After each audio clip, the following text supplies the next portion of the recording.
présenter notre jury. Alors attention, ça commence très fort avec Essia Ouastizedek, qui était notre lauréate l'année dernière. Qui a accepté de faire partie du jury cette année. Madame Bassène, qui s'y connaît bien en éloquence, en enseignant la philosophie et la spécialité histoire, littérature et philosophie. Et en plus, il y a une de ses élèves qui est en finale. Madame Jacquet, que l'on ne présente plus et qu'on remercie beaucoup parce que, voilà, son aval. Monsieur Cloutour, que vous connaissez peut-être, si vous êtes là depuis un moment, qui est notre ancien collègue, professeur d'anglais et assez éloquent lui-même, donc on le trouve tout à fait légitime. Et le professionnel de l'étape, Maître Guérin, qui est papa d'élève, qui est avocat au barreau de Lille, donc professionnel de la parole, et qui a bien voulu nous éclairer aussi de ses lumières.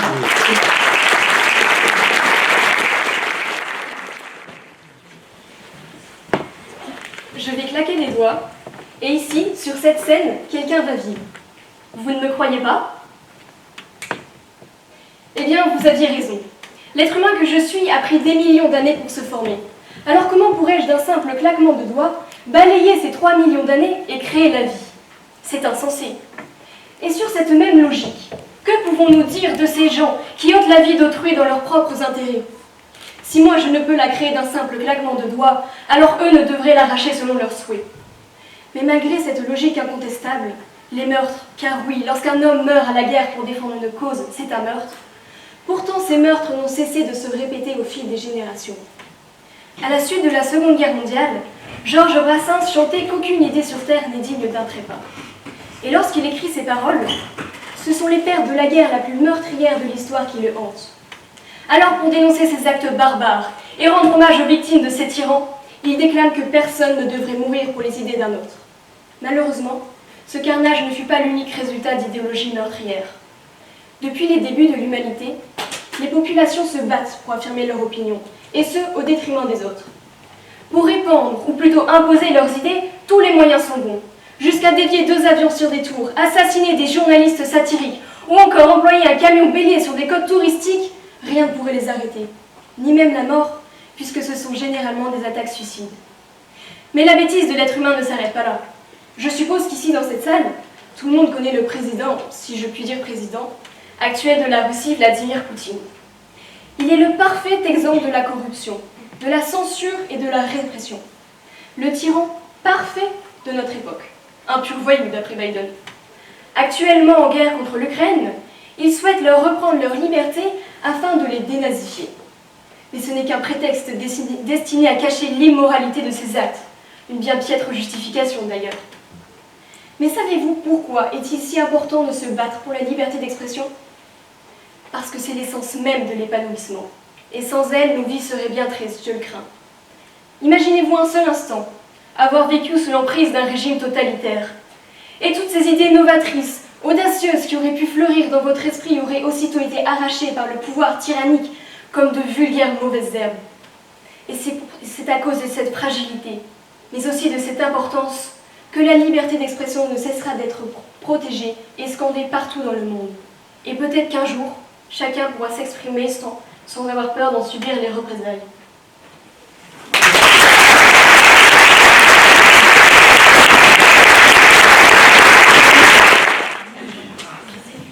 Mesdames et messieurs, bonjour. On me demande aujourd'hui si je souhaite qu'on vous épargne, à vous et à moi, d'avoir à choisir un camp. On me pose cette question alors que j'ai vécu en Russie, que j'ai connu des Russes, aimé des Russes, alors que j'ai voyagé en Géorgie, alors même que ce pays faisait face à des manifestations contre l'expansion de la Russie, et alors même que l'Ukraine et la Russie sont désormais en guerre. Elle prend donc pour moi un sens tout particulier. Évidemment que j'aimerais que nous n'ayons pas à choisir de camp, que la paix règne. Mais il faut faire avancer les choses, car il y a des combats à mener. Comme le féminisme par exemple. J'imagine que tout le monde ici, en tout cas je l'espère, aimerait que l'égalité des genres soit innée et qu'il n'y ait pas à en débattre. Mais ce n'est pas le cas. Et c'est un combat qui vaut la peine d'être mené.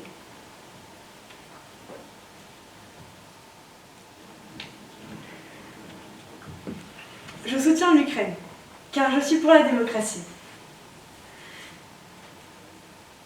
Car même si ce pays a encore besoin d'avancer, et que hier encore, leur président était uniquement connu pour ses accusations de corruption, ce même président aujourd'hui est connu et vu comme un héros national. À chaque élection, le pays se rapproche un peu plus d'une vraie démocratie, et c'est quelque chose que je soutiens. On peut se demander d'ailleurs si ne pas choisir de camp, c'est réellement la paix. L'OTAN a décidé de ne pas mettre d'armes en Russie, en Ukraine. La Russie l'aurait-elle attaqué s'ils en avaient eu? Je ne sais pas. Comment être sûr que nous avons pris la bonne décision? N'est-ce pas d'ailleurs un peu lâche de ne pas vouloir choisir son camp? Comme Erasme, je n'ai pas envie de me retirer de la société. Après qu'on lui ait demandé de choisir entre les protestants et les catholiques, il a vécu une vie presque uniquement contemplative, que certains jugent inutile. Certains disent aussi qu'en choisissant son camp, on divise le monde. Mais il s'agit ici d'admettre que ces divisions existent. Est-ce que vous pensez vraiment qu'en fermant les yeux sur les luttes et les combats, ceux-ci vont disparaître? Alors oui, j'aimerais qu'on n'ait pas à choisir de camp. Que les grandes causes soient innées, mais ce n'est pas le cas. Regardons un peu autour de nous. Est-ce que ce paradis est vraiment le monde dans lequel nous vivons? J'ai bien conscience que ce n'est pas avec des mots que je vais révolutionner le monde, qu'il faut que j'agisse. Et même en faisant cela, je ne m'assure pas que ça va fonctionner. Mais au moins, je pourrais dire que j'aurais essayé. Alors oui, que l'on épargne à toi et moi d'avoir à choisir un camp pour le plus longtemps possible. Mais que lorsque ce jour arrivera, que nous sachions nous montrer à la hauteur de nos convictions.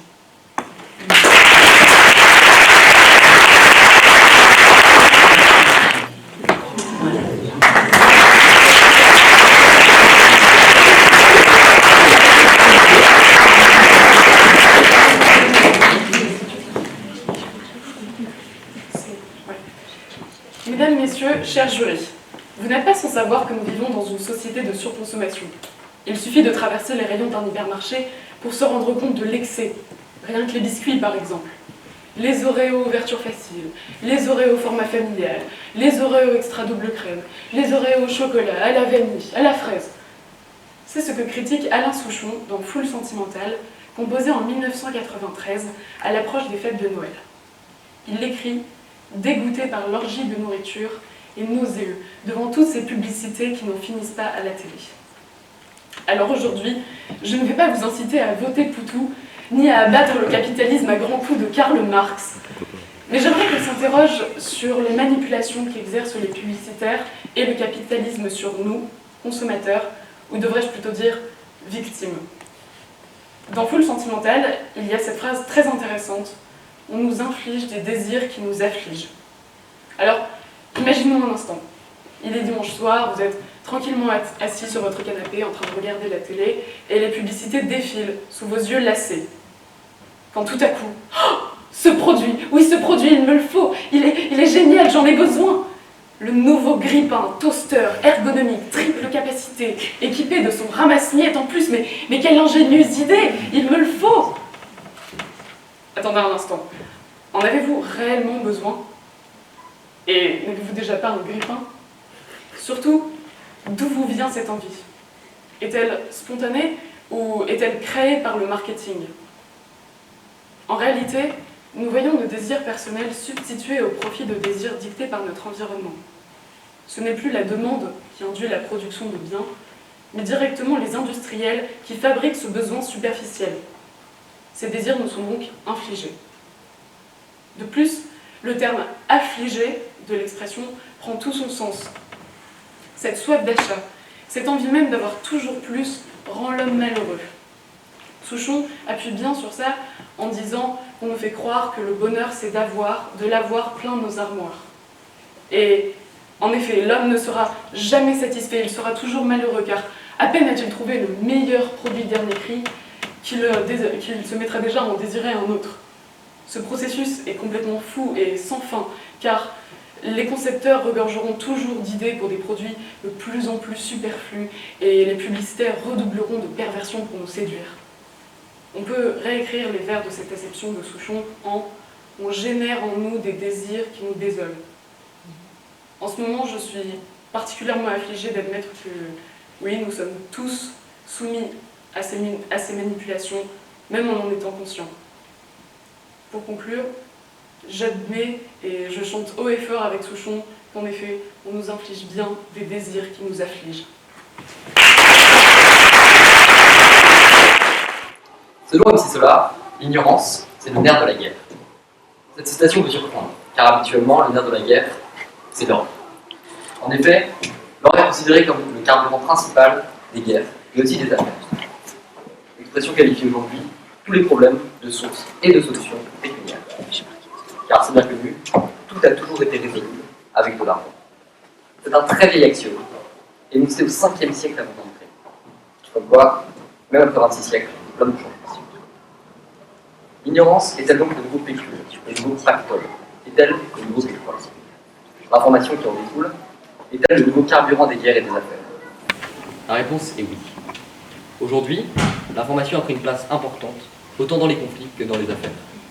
Votre âge, votre sexe, votre revenu, vos centres d'intérêt, mais aussi votre ignorance du système, sont vendus à prix d'or par les géants du data. Par exemple, Facebook gagne en moyenne 22 € en vendant les données personnelles de chaque utilisateur. Cela représente 44 milliards d'euros, soit 90% de leurs bénéfices annuels. C'est un véritable or noir informatique du XXIe siècle. Mais ce n'est pas la seule manière d'utiliser l'ignorance de masse. La Russie, pour ne citer qu'elle, manipule ouvertement les médias et les réseaux sociaux depuis les années 2000, dans le but d'orienter les opinions de la population et d'empêcher que les forces étrangères d'influer sur la culture et la consommation. L'ignorance est donc bien le nerf de la guerre, mais pas uniquement militaire, la guerre des affaires et la guerre de la culture. Aujourd'hui, les États les plus puissants ne sont pas forcément les plus riches, mais aussi ceux qui minent le plus de données, ceux qui ont le plus de serveurs, ou ceux qui ont le plus de kilomètres de fibre optique. Et pour faire du bénéfice sur tout cela, la condition est simple, l'ignorance de ceux dont on vend les données. L'ignorance attire aussi ceux qui aiment manipuler les autres. Depuis le début du XXe siècle, de nombreuses rumeurs ont circulé sur un nombre incalculable de sujets différents. Par exemple, Staline était un véritable dieu vivant pour toutes les classes ouvrières d'Europe, et ce en partie parce que le journaux omettait les quelques 20 millions de morts qu'il avait causés, et la dictature russe, pour montrer le magnifique modèle communiste. Rêve du prolétariat. Même ces 2 dernières années, le terrible Didier Raoult a dominé les médias d'une main de fer, en comptant sur son statut de médecin pour nous faire avaler des cocktails de chloroquine. Les champions du genre restent tout de même les Américains, qui voyaient des soucoupes volantes toutes les 2 semaines dans les années 60, ne sont apparemment jamais allés sur la Lune, et ont eu un président assassiné par la CIA, en partenariat inédit avec la mafia. L'ignorance est donc bel et bien le nerf de la guerre, cette guerre médiatique, où chaque figure utilise son influence pour changer les opinions de la population. Nous avons donc établi que l'influence était le nerf de ces guerres nouvelles, et qu'elle permettait de manipuler pour mieux s'enrichir, pour mieux contrôler. Maintenant, parlons d'autres types d'ignorance. Pour cela, j'aimerais citer Mark Twain, qui nous dit « Ils ont ignoré que c'était impossible, alors ils l'ont fait ». En effet, ignorer possède un autre sens, celui de ne pas tenir compte ou de ne pas respecter quelque chose. Cette ignorance presque volontaire des règles ou du regard des autres est aussi un nerf de la guerre. Non pas la guerre militaire ou commerciale, mais la guerre du dépassement de soi, la guerre de la vie, finalement. En choisissant d'ignorer le regard des autres, on peut se concentrer sur sa propre vision de soi-même et être plus efficace.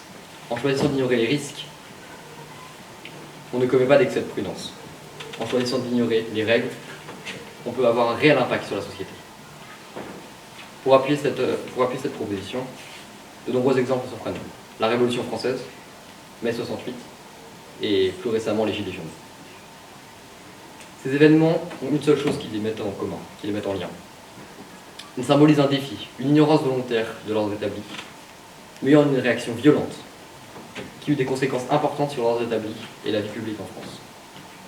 En conclusion, l'ignorance est largement considérée, et à raison, comme un atout pour ceux qui souhaitent contrôler et s'enrichir. C'est pour cela qu'il ne faut pas oublier les différents sens d'ignorer. et se rappeler que l'on peut ignorer quelque chose volontairement, dans le but de sortir des sentiers battus pour créer une nouvelle voie. Il faut donc porter un regard critique sur ce que l'on vit, tant sur le cadre global des règles et des lois, que sur les plus petites choses du quotidien, comme les cookies ou les conditions générales d'utilisation. Car chaque chose que l'on fait peut entraîner des conséquences que l'on ignore. L'ignorance est donc à la fois une faiblesse et une force, et un atout pour ceux qui l'utilisent à bon escient. C'est pour cela que j'ai dit oui, l'ignorance, c'est le nerf de la guerre.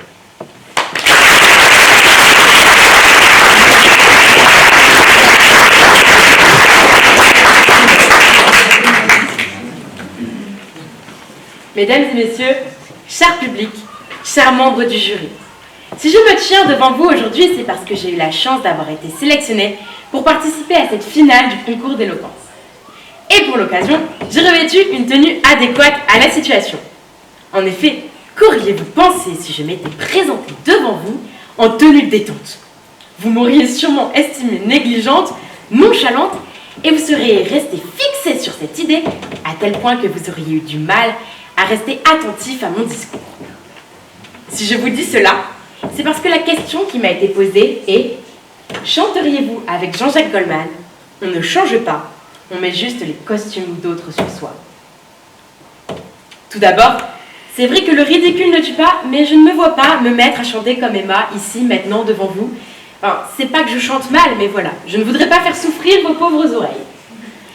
Mais chanter, on peut le prendre au sens littéral du terme, ou aussi on peut le prendre comme glorifier une idée, la mettre en valeur, l'exalter, la prôner.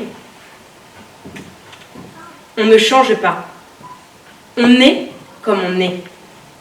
Vous pouvez interpréter cette phrase comme vous le souhaitez, que ce soit NAIT ou N''EST, ma déclaration garde tout son sens. Nos convictions sont ancrées en nous et rien ni personne ne pourra les changer.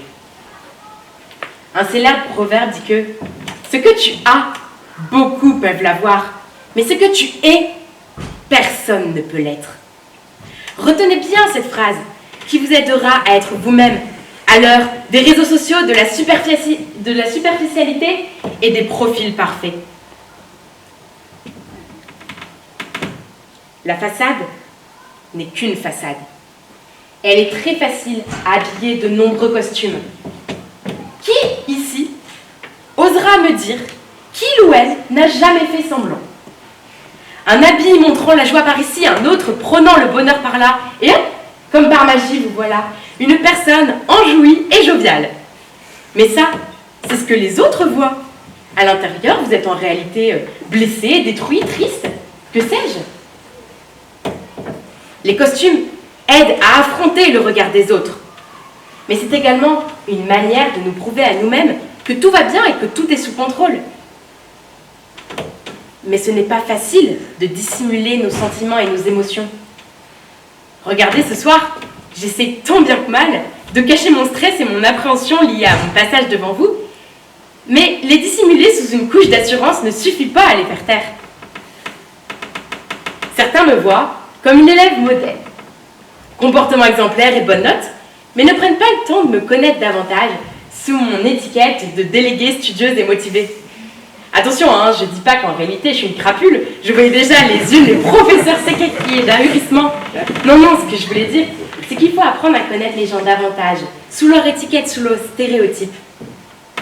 Je sais tous qu'on a tous ici quelqu'un qu'on n'a clairement pas envie de comprendre davantage. Mais c'est important avant de juger quelqu'un, car les stéréotypes nous enferment parfois dans des costumes qui ne nous correspondent pas. Et si un jour, quelqu'un modifie son comportement, ce n'est pas parce qu'il a changé, c'est parce qu'au fond de lui-même, il a toujours été comme ça. Son masque est simplement tombé et il nous dévoile maintenant sa réelle identité, ses sentiments, sa façon de penser, ses capacités. Peut-être qu'il regrette de s'être caché. Ne te cache pas dans le regret et aime-toi juste comme tu es, disait Lady Gaga dans sa chanson Born This Way. Maintenant, je vais nuancer un petit peu mes propos, car c'est vrai que certaines situations demandent quand même de ne pas forcément être tout à fait soi-même, car il faut se contenir, et c'est difficile, surtout pour les personnes ayant une personnalité très colérique ou extravertie. Mais c'est essentiel. C'est une question de respect envers les autres et leur liberté. Alors je vais vous dire, soyez vous-même, mais tant que cela ne nuit pas au développement personnel d'autrui. Pour reprendre mon exemple du début, si je m'étais présentée devant vous en jogging, ce serait déplacé. Parce que la situation demande un minimum de sérieux quand même, je vous l'accorde. Pour conclure, contre toute attente, non, je n'irai pas chanter avec Jean-Jacques Goldman le fait qu'on ne change pas et que l'on met juste les costumes d'autres sur soi. Parce que oui, certes, comme je l'ai dit précédemment, je pense qu'on ne change pas. Mais je pense également que les costumes que nous revêtons, ce ne sont pas les autres qui nous les donnent. Ce sont nous-mêmes qui nous les cousons.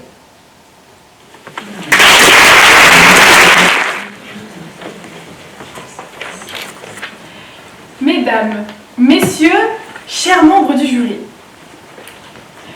John Steinbeck disait « Les gens ne font pas de voyages, ce sont les voyages qui font les gens. » En effet, nous parcourons des chemins pénibles pour atteindre quelque chose qui sera sûrement plus agréable. Mais pouvons-nous nous garantir que ce que nous obtiendrons à la fin sera plus appréciable que tout ce que nous avons traversé? Prenons l'exemple de ma vie, de votre vie. Beaucoup d'entre vous me conseilleraient de vivre pleinement le moment actuel. Pourquoi me diriez-vous sûrement cela? Peut-être parce que vous regrettez d'avoir apporté plus d'importance à la sécurisation d'une stabilité dans le futur qu'aux choses qui vous importaient vraiment sur le moment.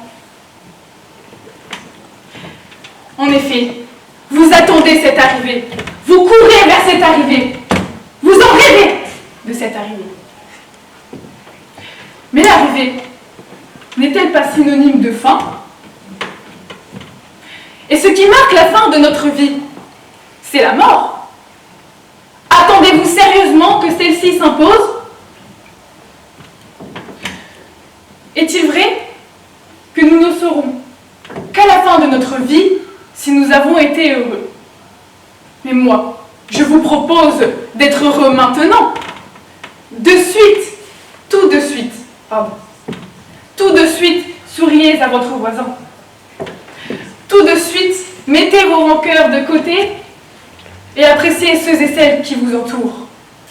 Appréciez les fêtes, mais ne refusez pas les deuils. Si nous sommes obsédés par la quête de quoi que ce soit, que deviendrons-nous? Que ce soit la quête de biens immobiliers, la quête d'argent, ce sont des quêtes qui ne nous sont pas nécessaires.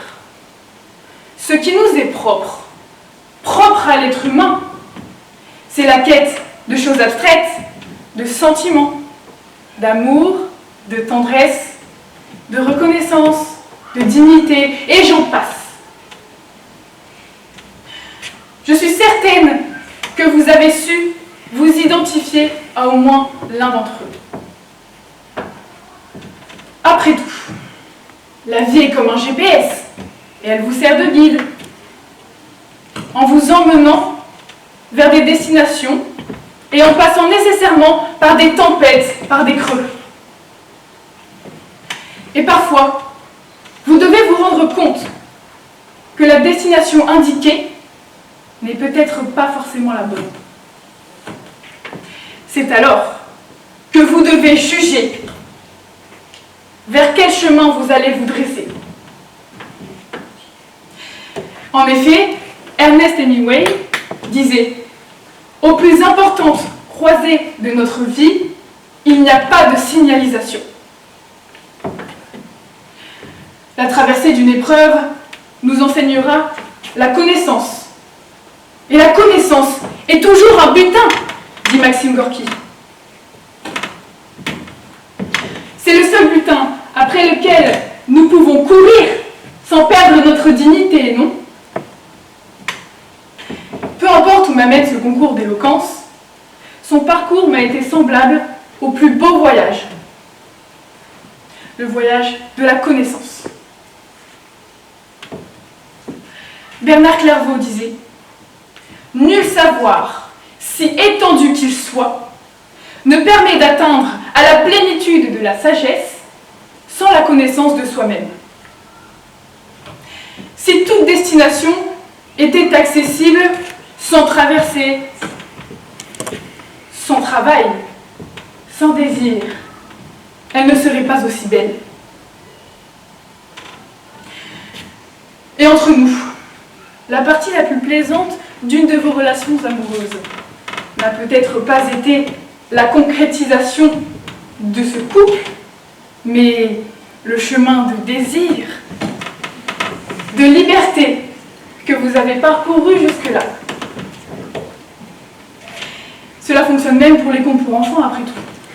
Le petit chaperon rouge a parcouru un chemin qui était beaucoup plus beau que ce qui attendait à l'arrivée. Alors ne croyez pas que la vie est une quête de quoi que ce soit. Faites des escales, appréciez votre trajet, ayez du retard. Mais ne courez pas après le bus du bonheur, car pendant que vous ne faites attention qu'à l'obtenir, vous ratez le panneau sur votre droite qui vous indique « Vie limitée, interdiction de se précipiter ». C'est alors que je peux affirmer qu'il n'y a que les routes qui sont belles, et peu importe où elles me mènent.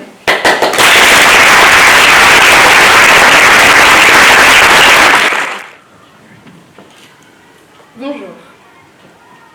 J'aime les hommes qui sont ce qu'ils peuvent, écrit Alain Souchon dans sa nostalgique musique La beauté d'Ava Gardner. J'aime les hommes. Nous pourrions nous attarder sur la première partie de ce propos. Il y aurait déjà sûrement beaucoup à dire sur l'orientation de M. Souchon. Mais à vrai dire, cela n'est ni le lieu ni le moment. Non, cela ne nous regarde pas, car cette question n'appartient qu'à Alain et Laurent Voulzy. Mais cela ne nous regarde pas. En écrivant les premiers mots de ce vaste mais intriguant sujet sur Google, voici les résultats de recherche proposés. J'aime les hommes âgés, j'aime les hommes qui ne m'aiment pas, même j'aime les hommes mariés. Mais aucune trace, aucune piste d'hommes aimés parce qu'ils seraient ce qu'ils peuvent. Alain, où m'emmènes-tu donc? Il s'agirait alors peut-être de prendre le sujet dans son intégralité, de le prendre comme il est. Voilà alors comment j'interprète les paroles de M. Souchon. Des hommes qui sont ce qu'ils peuvent, ce sont des hommes qui agissent et donc existent de leur mieux. Mais à noter que faire de son mieux apporte ici une notion de fini, de limite. Faire de son mieux signifie qu'on ne pourrait pas faire plus, mais que tant pis, l'effort donné est suffisant. Quand l'homme, malgré ses défauts, ses problèmes, ses casseroles qui traînent, continue envers et contre tout de se lever chaque matin pour agir, c'est admirable. Quand il reconnaît qu'il n'est pas une machine, qu'il ne peut être sur tous les fronts, qu'il est imparfait, mais donc humain, c'est prodigieux. Aujourd'hui, la course à la réussite, à l'exploit, au dépassement de soi-même, nous éloigne du point de départ de tout équilibre, l'acceptation de ses limites. On nous fait croire que le bonheur c'est d'avoir, soit, mais surtout qu'il faut aller plus loin, plus haut pour s'épanouir. Viser la lune, disait Amel Bent. Mais attention à ne pas se casser la gueule. À trop regarder en l'air, on en oublie de se regarder dans les yeux, dans le miroir, et de se dire que l'on s'aime. Et puis, n'en avez-vous pas marre d'être attaché à longueur de journée de citations pseudo-inspirantes sur le bonheur, sur le succès? Elon Musk, Bill Gates, Maria Carey, Napoléon, que savent-ils de votre histoire, de ce que vous avez vécu, des luttes quotidiennes qui sont les vôtres? Il n'y a rien de grave à ne pas rentrer comme eux dans l'histoire. On peut aussi, tout modestement, rentrer chez soi, pour souffler un coup et prendre le temps de soigner notre perfectionnite élue. Si les qualités sont indéniablement à développer, les défauts, eux, méritent d'être considérés. Ils sont divers et variés, repoussants et pourtant attachants. Menteurs, bavards, gourmands, timides, stupides, émotifs, solitaires. Ils sont surtout humains et donnent à leur hôte toute leur complexité, toute leur essence, tout leur piment. Alain, et je le rejoins sur cet avis, aime les hommes authentiquement eux-mêmes, ceux qui tombent méchamment par terre et se relèvent en souriant, ceux qui rient de leur faiblesse et en font des forces, ceux, anonymes, dont on ne se souviendra pas du nom, ou qui ne mentent à personne, et encore moins à eux-mêmes sur ce qu'ils sont au fond. Peut-être qu'un jour, Alain, élève distrait et rêveur, en eut marre de ces 3 mots décourageants sur ses bulletins scolaires. Peut mieux faire. Refusant une injonction de virilité, à l'image à l'époque de Johnny ou Elvis Presley, le sensible Alain Souchon se fraya une place dans le monde de la musique, reconnu, admiré pour ce qu'on avait longtemps refusé en lui, sa fragilité. Dans sa musique, je suis sûre qu'Alain parle un petit peu de lui sans le savoir. Être ce que l'on peut, et non pas ce qu'il y a de mieux. Sinon, nous serions éternellement insatisfaits, tant les standards de perfection sont hauts, divers et changeants. Voici mon hymne au repos. Faites la sieste, pas la guerre contre vous-même. Des hommes qui sont ce qu'ils peuvent, ni plus ni moins. Nul besoin d'être parfait pour mériter d'être aimé. Je vous souhaite à tous l'amour le vrai, le saint le bon. Oui, je vous souhaite à tous l'amour, celui qui embrasse les hommes bourrés d'imperfection. Je vous souhaite à tous l'amour Souchon. Merci.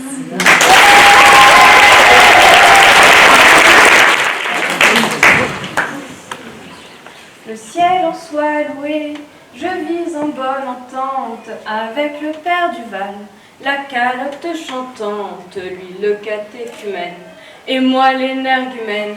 Il me laisse dire merde, je lui laisse dire amen. Et finalement, il nous dit, Dieu, s'il existe, il exagère. Eh bien, je pense qu'ici, il n'y a pas que Dieu qui exagère. Merci Brassens, merci à vous qui l'avez écouté et merci à ceux qui ont fait le sujet. C'était très difficile de trouver quoi raconter. Dieu, s'il existe, il exagère. S'il existe. Nous ne sommes même pas sûrs que ce bonhomme soit vivant, qu'il ait un jour appartenu à cette terre. Et cette existence, nous pouvons réellement la certifier. Henri Laborie a dit « Dire que Dieu n'existe pas, c'est déjà une prétention. C'est prétendre connaître son absence. En effet, nous ne connaissons ni l'absence ni la présence de Dieu. Nous ne savons réellement dans quel état nous nous trouvons. Si nous pouvons définir quelque chose par ce qu'il est ou par ce qu'il n'est pas. Ici, nous ne savons rien. Nous sommes dans l'incertitude complète. Et alors, la seule existence de Dieu vient de la confiance humaine et des croyances. Ces croyances issues de livres. Très bien. Et Dieu alors? Qui est-il? Est-ce un homme? Un surhomme? Quelque chose d'encore supérieur? Ou d'inférieur? J'ai une petite anecdote à ce sujet. Nous étions samedi dernier chez des amis de mes parents et leur fils est passé devant moi. Sur son pull, il était écrit « Deus ex machina ». Et alors là, je me suis souvenue de mes cours de latin. Merci Madame Lepau. Et je me suis rappelé que, eh bien oui, les Romains, eux, croyaient en plusieurs dieux, ils étaient polythéistes. Il n'y a donc pas que ce Dieu catholique dont nous parlons sans cesse. Il existe bien sûr Allah, il existe Jupiter, Saturne, Vénus, Élise et Éléonore, mes amis à l'ego légèrement surdimensionné, mais je me doute que la plupart des personnes dans l'assistance le savaient déjà. Alors, tous ces dieux qui sont regroupés sous cette appellation, qu'ont-ils en commun? Tous ces dieux sont issus de la confiance des hommes. Tous ces dieux expliquent notre existence. Tous ces dieux dictent nos actes. Dieu, s'il existe, il exagère. Et s'il n'y avait pas de Dieu, alors, qui reste-t-il pour exagérer? Il reste les hommes, bien évidemment. L'homme qui existe exagère. Cela est un fait, on ne peut l'oublier. Les hommes détruisent leur planète et vivent dessus. Les hommes tuent leurs compatriotes sous les bombes qu'ils créent, sous les balles qu'ils créent. Ils s'en fichent, ils le font. Pourquoi? Pour de pseudo-guerres de territoire. mais nous sommes tous humains. Alors certes, certains parmi nous portent un joli petit ruban qui prouve notre solidarité envers cette cause. Mais voyez-vous, ce petit ruban n'a jamais sauvé personne. Ce petit ruban n'a jamais empêché une balle de traverser un cœur. Ce petit ruban n'a jamais empêché une bombe de tomber sur un hôpital. Tant que nous ne faisons rien, nous tolérons. Tant que nous tolérons, nous acceptons. Et tant que nous acceptons, nous collaborons. Sachez, mesdames et messieurs, qu'il est hors de question que l'humanité prenne part à de tels crimes, que l'humanité détruise sa propre espèce. Pensez-vous que dans ces guerres, comme celles qui ont lieu en Ukraine en ce moment, Dieu soit apparu un matin et ait dit « Bonjour, très cher président, eh bien, s'il vous plaît, vous allez attaquer l'Ukraine demain parce que, oh, vous savez, nous avons quelques petits problèmes de territoire, donc oui, nous allons conquérir celui-là. » Non. Dieu n'est jamais apparu à ce moment. Dieu n'a jamais demandé à quiconque de tuer un autre homme. Ici, tout est question d'humanité, de choix. L'homme doit prendre la responsabilité de ses actes. L'homme doit comprendre que chacun de ses actes vient de son corps et de son esprit. Chacun de ses actes est le fruit d'un choix. Nous devons répondre de nos agissements. Alors, Dieu, s'il existe, il exagère. Eh bien, je pense que parmi nous, peut-être que Dieu existe, mais il est loin d'être celui qui exagère le plus.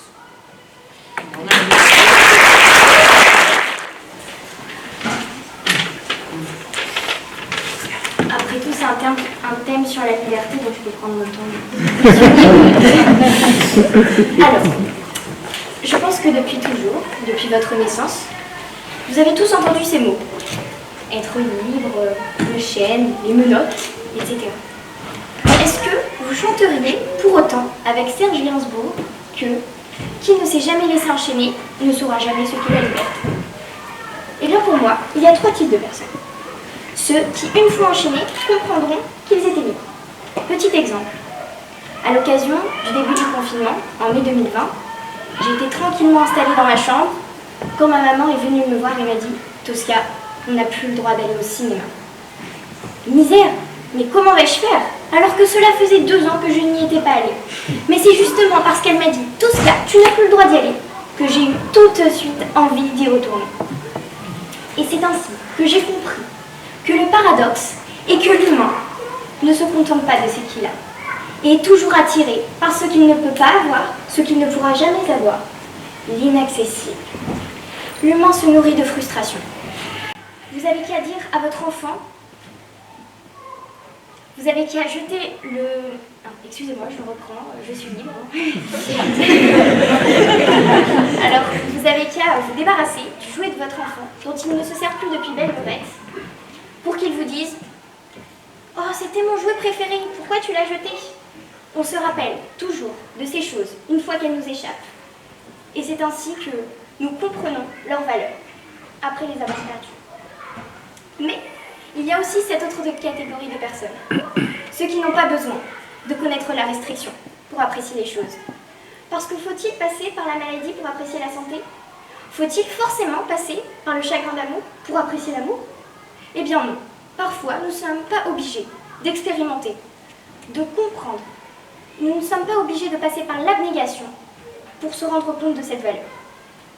Il y a aussi une autre catégorie de personnes. Ceux qui ne sauront jamais qu'ils ont été enchaînés. Jamais.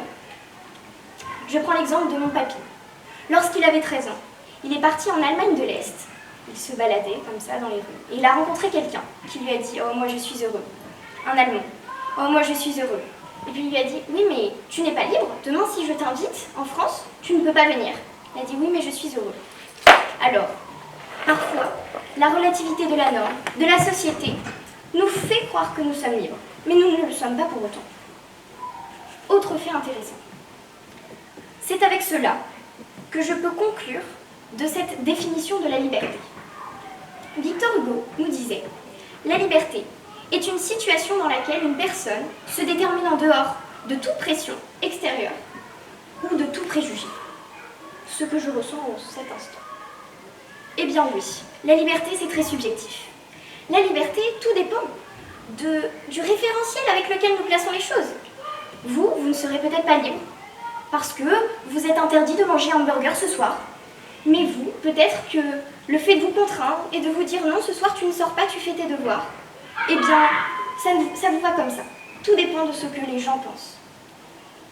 Je pense qu'à partir du moment où l'on éprouve de l'attachement, ou même de l'attachement pour quelque chose, ou même pour quelqu'un, eh bien, à n'attendre que l'approbation de cette personne, l'opinion de cette personne, à observer ses moindres faits et gestes, eh bien, nous ne sommes pas libres. Pourquoi ? Parce que la liberté, n'est-ce pas, justement, d'éprouver aucun attachement vis-à-vis des choses, voire même un dépouillement. La liberté totale, n'est-ce pas, de comprendre, de voir autour et de voler comme les oiseaux. Vous allez me dire, oui, mais nous ne savons pas voler. Eh bien, essayez, si vous êtes libre, essayez. Rien ne vous en empêche. Alors, j'aime beaucoup cette citation de Paulo Coelho, qui me rappelle à quel point enchaîner ne veut pas forcément dire aimer. Eh bien oui, personne ne perd personne, parce que personne ne possède personne. C'est cela, la véritable expérience de la liberté. Avoir la chose la plus importante au monde sans la posséder. Alors, à vous tous. Si Serge Gainsbourg nous dit qu'il faut forcément être enchaîné pour apprécier la liberté, eh bien je fais le pari ce soir de m'enchaîner pour pouvoir connaître la liberté.